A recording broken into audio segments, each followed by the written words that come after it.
উত্তাল সমুদ্র, মৃত্যুর সামনে থেকে ফেরা মৎস্যজীবীদের। দুর্যোগের সময় সমুদ্র কতটা ভয়ঙ্কর হয়ে উঠতে পারে তারই এক বাস্তব ছবি ধরা পড়ল দক্ষিণ 24 পরগনার ফেজারগঞ্জ উপকূলে। দুর্যোগপূর্ণ আবহাওয়ার সতর্কতা পাওয়ার পর মাঝ সমুদ্র থেকে দ্রুত বন্দরের উদ্দেশ্যে রওনা দিয়েছিলেন এফবি মা কালী ট্রলারে থাকা 7 জন মৎস্যজীবী। কিন্তু প্রকৃতির সঙ্গে লড়াইয়ে শেষ পর্যন্ত হার মানে তাদের ট্রলার। উত্তাল ঢেউয়ের প্রবল আঘাতে নিয়ন্ত্রণ হারিয়ে ট্রলারটি লাটিমের চরের কাছে চড়ায় আটকে যায়।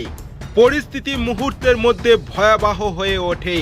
চারিদিকে উত্তাল সমুদ্র, প্রবল বাতাস আর অনিশ্চয়তার মধ্যে প্রাণ বাঁচাতে 7 জন মৎস্যজীবী ট্রলার ছেড়ে লাটিমের চরে আশ্রয় নেন। সেখান থেকেই কোনোভাবে খবর পাঠানো হয় প্রশাসনের কাছে।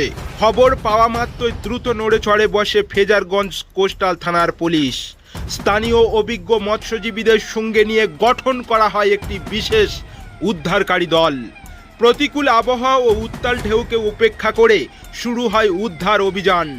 দীর্ঘ চেষ্টার পর শনিবার দুপুরে উদ্ধারকারী দল সফলভাবে 7 জন মৎস্যজীবী এবং তাদের ট্রলারকে নিরাপদে ফেজারগঞ্জ মৎস্য বন্দরে ফিরিয়ে আনতে সক্ষম হয়।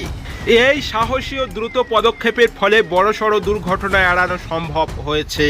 ফেজারগঞ্জ কোস্টাল থানার পুলিশ এবং স্থানীয় মৎস্যজীবীদের এই যৌথ উদ্যোগকে সাধুবাদ জানিয়েছেন এলাকার মানুষ ও মৎস্যজীবী মহল। প্রশাসনের পক্ষ থেকে আবারও সমুদ্রে থাকা সমস্ত মৎস্যজীবীদের আবহাওয়া সতর্কবার্তা মেনে চলার অনুরোধ জানানো হয়েছে। দুর্যোগের সময়ে কোনো ঝুঁকি না নিয়ে নিরাপদ আশ্রয়ে ফিরে আসাই সবচেয়ে বুদ্ধিমানের কাজ। এমনই আরও গুরুত্বপূর্ণ খবর সবার আগে পেতে আমাদের চ্যানেলটি সাবস্ক্রাইব করুন।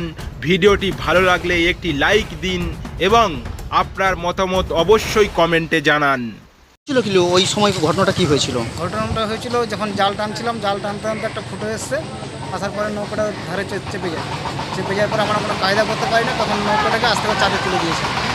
তুলে দেওয়ার পরে তারপর আমরা সেখানে সবাই লাইফ জ্যাকেট এবং লাইফ বয় ধরে নিয়ে ডাঙায় উঠে পড়ার পর তারপর আমরা প্রশাসনকে ফোন করি এবং আমাদের ইউনিয়ন যারা আছে তাদেরকে ফোন করে যোগাযোগ করে এবং তারা আমাদের সঙ্গে সহযোগিতা করে আমাদের বডিটাকে বাঁচিয়ে নিয়ে এসছে। মোট কতজন ছিলেন? আমরা ছিলাম 7 জন।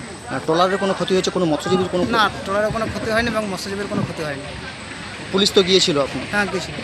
তারপরে উদ্ধার করে এখন নিয়ে এসছে কিছু? হ্যাঁ, পুলিশ যে এবং প্রশাসন থেকে আমাদের উদ্ধার করে নিয়ে এসছে এবং ইউনিয়ন থেকে আমাদের ট্রলার পাঠিয়েছে।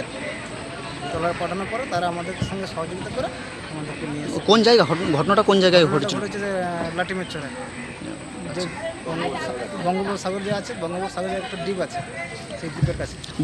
বড় দমা আছে কি এরকম? না, সেরকম কোনো দমা ছিল না, হালকা দমা ছিল। আপনার নামটা বলুন। আমার নাম হচ্ছে জয়দেব পাত্র। আপনার ট্রলারের নাম? আমার ট্রলারের নাম হচ্ছে মা কালী।